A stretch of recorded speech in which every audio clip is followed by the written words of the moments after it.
SpongeBob SquarePants, Employee of the Month 374 times in a row. Also, poisoned customers, demolished his workplace board by board, and once detonated the entire restaurant over a dirty plate. Somehow, he's never been fired. Today, we're auditing his employment record. Brace yourselves. Right, let's establish something up front. I rather like SpongeBob. Charming fellow, excellent work ethic, genuinely loves what he does. Unfortunately, what he does includes committing more health code violations than most restaurants rack up in a decade. The Krusty Krab is run by Eugene Krabs, a crustacean so devoted to capitalism that he once fired his best employee to save a single nickel. Despite SpongeBob's catastrophic employment record, Mr. Krabs keeps him on. Let's review the incidents that should have sent SpongeBob to the job center, preferably with a restraining order banning him from all food service establishments. Number 10. Hooky. We'll start gently. In Season 1's Hooky, SpongeBob abandons his shift, mid-service mind you, to play on fishing hooks with his mate Patrick. Not an emergency, he simply fancied a go on some deadly fishing equipment. The result? Squidward is forced to man the grill. Within minutes, customers are complaining to him. Mr. Krabs arrives to find chaos and 0 patties served. His response? A stern talking to. This is job abandonment, grounds for immediate termination. But SpongeBob? Back at work the next day with another Employee of the Month trophy on the way. Mr. Krabs explicitly states, "No one's taken a break at the Krusty Krab since the chum famine of '59. So breaks are forbidden, but complete shift abandonment is apparently negotiable. Number 9. The suds. Picture this. Your fry cook arrives at work visibly ill, pale, green tinged, audibly wheezing. Do you send him home? Not if you're Eugene Krabs. SpongeBob rocks up with the suds, some sort of aquatic plague, and insists on cooking. He proceeds to sneeze, causing a Krabby Patty to splatter across Mr. Krabs' face. When Krabs announces he can't have SpongeBob sneezing all over the food, customers realize they've been eating contaminated patties all morning. Mass exodus ensues. The FDA food code is quite clear. Symptomatic employees must be excluded from food handling. Fines range from $50 to $2,000 per violation, with potential criminal charges. SpongeBob's final sneeze is so violent, it destroys the entire restaurant.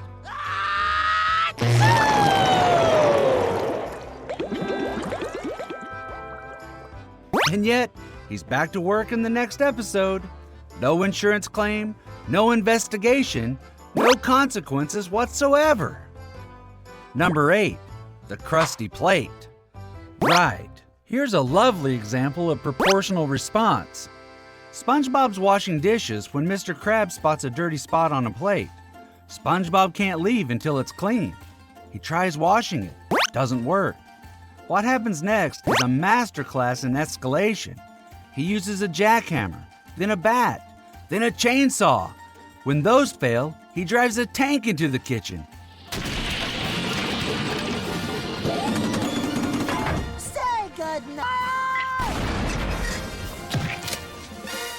Still doesn't work. His final solution? The Spotmaster 6000, featuring a laser particle beam, high-pressure water cannon, and steel wool with a laser. He cranks it to maximum power and generates an underwater atomic explosion. Steel wool laser! The entire Krusty Krab is obliterated. When Mr. Krabs arrives, there's a smoking crater.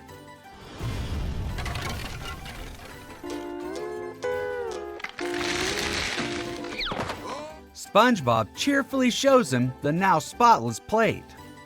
Oh, I'll clean your platter! Come here, you! Number 7. Pickles. And speaking of workplace safety, what happens when your fry cook has a complete mental breakdown during the lunch rush? After Bubble Bass falsely claims SpongeBob forgot pickles on his order, Bubble bath. Squarepants. our protagonist experiences a complete psychological collapse. SpongeBob forgets how to make Krabby Patties entirely. Mr. Krabs, I am so confused. I can't remember how to do anything. He creates abominations: bun, shoe, mustard, pan, bun. At home, he's nailing eggs to walls and playing music backward. Meanwhile, Squidward takes over cooking. Every single order burns. He burnt my Krabby Patty. He burnt my fries. He burnt my shake. In any legitimate restaurant, an employee visibly impaired cannot handle food. They're removed from duty and offered support. They certainly aren't left to create footwear sandwiches while customers flee. Still no pickles. But at the Krusty Krab, SpongeBob eventually recovers after finding the pickles under Bubble Bass's tongue, and he's straight back to work. No occupational health assessment, just business as usual. Number 6, new digs. Now, you might think destroying the restaurant is as bad as it gets. But SpongeBob found a way to make things worse. He decided to live there. After arriving 1 minute late, SpongeBob eliminates his commute by moving into the Krusty Krab permanently. What follows is a cascading series of health code violations. He stores his underwear in the cash register. Bob, you can't be hanging your delicates in me customers' faces. He brings his pet snail Gary into the food prep area. Gary's slime causes multiple customers to slip and sustain injuries. He stores mustard under Gary's shell. His parents move in. His mother uses Mr. Krabs' office as a shower. The final straw? Patrick getting groomed in the kitchen. Customers witness back hair shaving near the grill and flee in absolute disgust. The FDA explicitly prohibits animals in food establishments. We've got contaminations from improper storage, slip and fall hazards, and unauthorized personnel in food prep areas. Each violation could trigger immediate closure. Instead, SpongeBob just moves back home and everyone carries on. Number 5, Krusty Towers. Speaking of structural integrity, or the complete lack thereof, let's discuss the time SpongeBob literally brought down the house. Mr. Krabs converts the Krusty Krab into a hotel with one guiding principle: we shall never deny a guest, even the most ridiculous request. SpongeBob takes this literally. When Squidward requests an indoor pool, SpongeBob moves an entire outdoor swimming pool inside the building. Patrick cannonballs in, and the resulting force collapses the entire tower.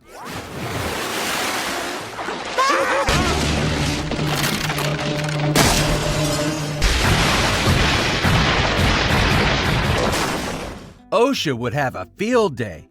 Unauthorized structural modifications, failure to assess load-bearing capacity, and willful endangerment of guests. Consequences for SpongeBob? Not a one. Number 4, Nasty Patty. Right, this is where things get properly criminal. SpongeBob and Mr. Krabs become convinced that a health inspector is actually a con artist. Their solution? Create the most diabolical Krabby Patty ever spawned, containing volcano sauce, toenail clippings, toilet water, and pure malice. SpongeBob, when presenting this biological weapon, declares, I'll call it the Nasty Patty.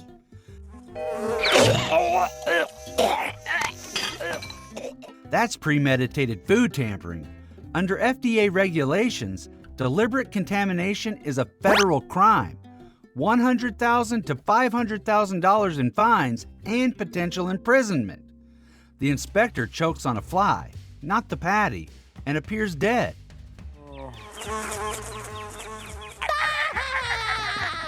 SpongeBob and Krabs spend the episode trying to hide what they believe is a corpse. When the inspector regains consciousness, they bury him alive in the freezer. The kicker? The Krusty Krab somehow passes inspection. Step aside. You people act like you've committed a murder. Number 3, the Krusty Sponge. Right, you thought intentional food tampering was bad. At least that was meant for one person. What happens when you poison an entire customer base? After a food critic praises SpongeBob, Mr. Krabs creates spongy patties. Old, rotten, yellow patties rebranded as merchandise. Spongy patties? Yeah, I want you to start using them instead. Multiple customers become violently ill, turning yellow with green spots. Mr. Krabs, open up! We're being attacked by... Full-scale foodborne illness outbreak. Mr. Krabs is taken to court and found guilty. He's facing prison time until the judge reveals he's a SpongeBob fan and lets him off. In reality, foodborne illness outbreaks trigger mandatory health department reporting, immediate closure, and criminal prosecution. SpongeBob's the face of the contaminated product, but Krabs keeps him on. Can't hurt merchandise sales. Number 2, Employee of the Month. But individual catastrophes are one thing. What happens when 2 employees compete to destroy the restaurant faster? SpongeBob and Squidward's rivalry over Employee of the Month escalates to restaurant-destroying mania. Using multiple spatulas simultaneously, they flood the Krusty Krab with thousands of Krabby Patties. The sheer volume causes the entire restaurant to explode. The building detonates, raining patties across Bikini Bottom like an apocalyptic burger storm. Citizens assume they're free samples. Mr. Krabs desperately chases people demanding payment, while SpongeBob and Squidward, standing where their workplace used to exist, innocently ask who won Employee of the Month. This explosion would trigger criminal negligence charges and permanent closure. And yet, next episode, there it is, good as new. Number 1, Squid on strike. Right. Number 1, the incident so egregious it makes every other violation look like a minor infraction. Squidward convinces SpongeBob to strike after Mr. Krabs starts charging employees for breathing. During Squidward's speech about workers' rights, he shouts, "It's time to dismantle the establishment!" SpongeBob takes this literally. He spends the entire night methodically destroying the Krusty Krab. Systematic demolition. Board by board, table by table, wall by wall. He's having a lovely time completely dismantling the building. When Mr. Krabs arrives in the morning, the Krusty Krab is rubble. SpongeBob stands proudly among the ruins, genuinely believing he's done a good job. Under OSHA regulations,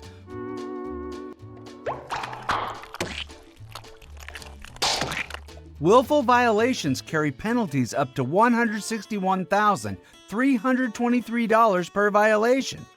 This is criminal vandalism, destruction of property, arrest, prosecution, and significant jail time. Mr. Krabs' response? SpongeBob and Squidward will work for him forever to repay damages. SpongeBob's reaction? Pure joy. He thinks the strike worked. This is Stockholm Syndrome with extra steps. Now, here's what makes this absolutely absurd. SpongeBob has been fired exactly 3 times, not for any of these catastrophic violations. First firing, karate choppers. Accused of doing karate at work when it was actually Sandy. Fired for something he didn't do. Rehired within the episode. Second firing, Squid on strike. Both he and Squidward were fired during their labor protests. The one where SpongeBob destroyed the entire restaurant. He can't treat us like this anymore. Rehired when teenage replacements proved useless. Third firing, SpongeBob, you're fired. Mr. Krabs sacked him to save 1 nickel. The restaurant immediately collapsed.